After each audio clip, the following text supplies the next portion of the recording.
Kaixo nere super txiki eta super familia, zer modu zaudete? Jarraitzen dugu autoestima indartzen zergatik. Biharko egunean hori izango baita umen oinarria bere tokian jartzeko eta mugak errespetatzeko.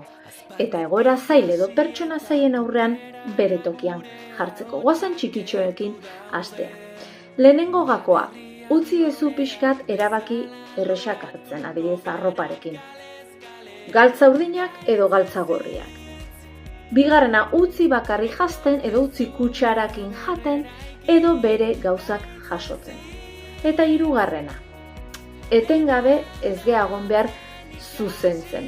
Gehiegi zuzentzea ez da ona orduan. Garrantzia emango diogu prozesuari emaitzari baino.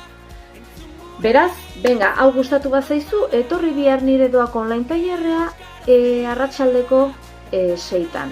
Itxarongo zaituztet.